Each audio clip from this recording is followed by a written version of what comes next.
Massive shoutout kay Sir. Oh. Akala ko siya talaga yung gumagawa ng kape, pero ayan po. Kung makikita nyo sa Yamaha Motor Hub sa Talomo, meron silang barista. Dito naman po, ayan, may coffee maker tayo. Ang piniprepare sa atin ni Sir is latte macchiato. Right!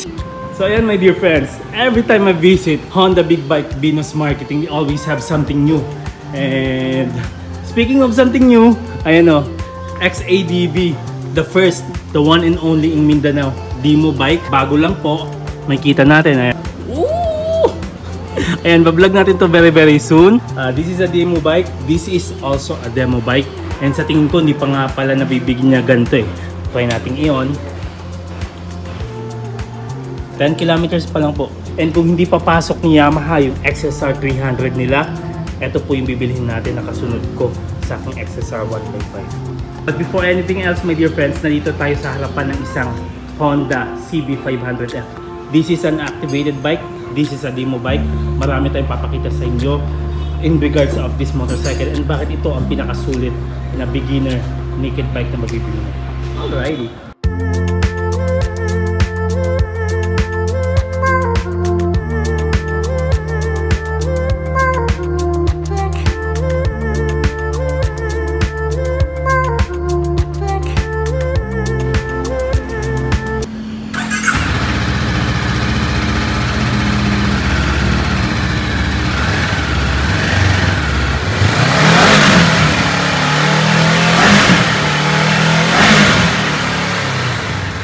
Ayan, Sir Pagay. May gusto po kayong pa-shoutout, Sir Pagay? Shoutout ko sa tarang staff ko rin sa Honda Big Bike flagship. Mga uyab ni mo, Sir. Sig Minyo na ko, Sir. Minyo na? Shoutout ako asawa ng si Dennis Carola. Ayan, massive shoutout.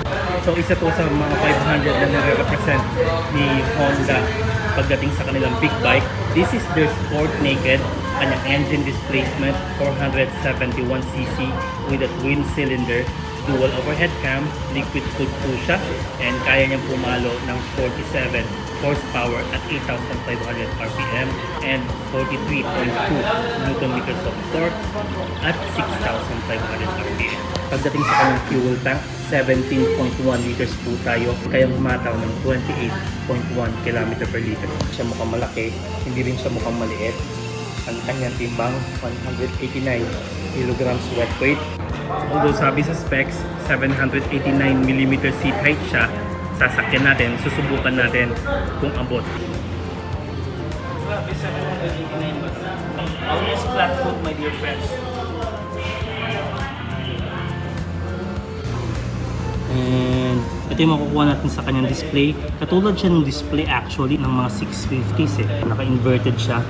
Neutral indicator or some lightings on this part. Ayan po, kapag nagano tayo, high beam, turn signals, ayan po.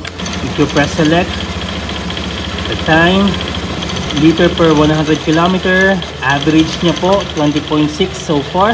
And pagdating naman sa ilaw, ganito yung makukuha natin. Ayan po, pag hindi naka-on, nakaganyan na talaga. Ganito tayo kapag naka-pass switch and naka-high beam. All LED affair from the front to the rear, my dear friends. And pagdating sa kanyang brake light, the design and the ergo of the handlebar, I love it. I love the way it looks, my dear friends. Hindi siya yung tipong pang supermoto, hindi rin po siya yung tipong pang sport bike. Ginawa talaga siya for a naked bike, my dear friends. Ayun, malapit sa katawan mo, kumbaga. Kahit na gaano siya kalapad. And if there's one thing I'm particular about, you know, it's the seat. Sana sa kanyang presyo, ginandahan na lang din nila yung seat, but it's not that actually bad. It's on the quality side. Hindi mo nga lang masasabing premium, pero yun nga, ayan po. Ito yung makukuha natin sa seat, malapad po, komportable, pwede sa long ride. The same thing as on the pillion. It's not that much on this part, but on this part right here, pwede naman, may kakapala naman. Kamukha niya si Hornet na 750. Good thing na nilagay nila tong Honda CB500F na ganito yung itsura niya. Maganda yung kanyang harapan if you're going to ask me. Ayan po. I love the shape of it. Ayan o.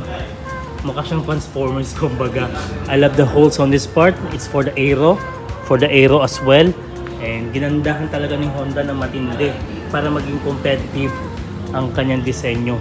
And sport naked, syempre may mga nakalagay din na butas dito. Ayan o. And the moment I came in, ganito ko siyang nadatnan kanina. Akala ko Italian bike, to be quite honest. Talcogenic tong motosiklo na to if you're going to ask me.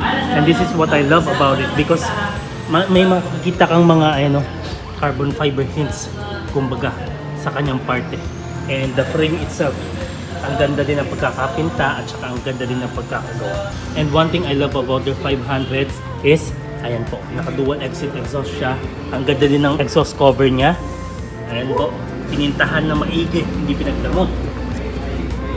Detachable po ang kanyang pillion peg and ang kanyang rider peg. So, easy to customize tayo or to modify. And ganito po yung makukuha natin sa kabila.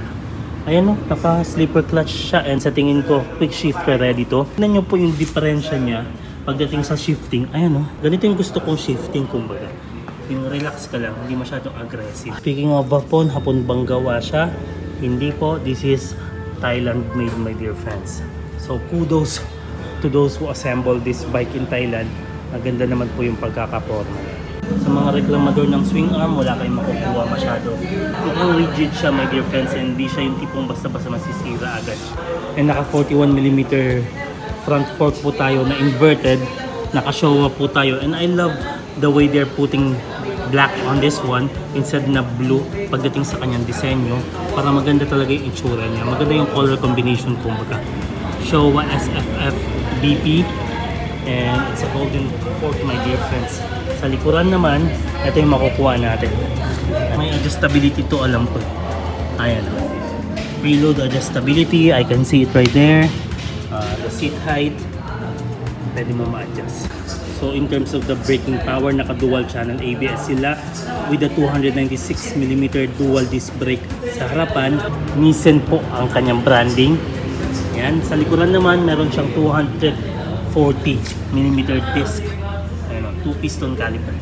And isa sa nagustuhan ko sa kanya, my dear friends, naka-Michelin siya, unlike those other 400 to 500cc na Japanese motorcycle na mabibili mo. Ito lang ata yung mamimension out ko na naka-Michelin. Hindi siya tinipid sa pagdating sa kanyang gulong. And naka 120/70 ZR17 po tayo sa harapan. And sa may likuran naman 160/60 ZR17. And kung titignan nyo yung road tire, ayan po, hindi siya masyadong makampal. So ayan, my dear friends, sa lahat ng nagnanais itong motosiklo na to, naka 379,000 Philippine pesos po tayo dito kay Venus Marketing Tagum. Pagdating sa kanyang down payment, my dear friends, sa tingin ko, ito na ata yung pinakamababa, napaka-approachable.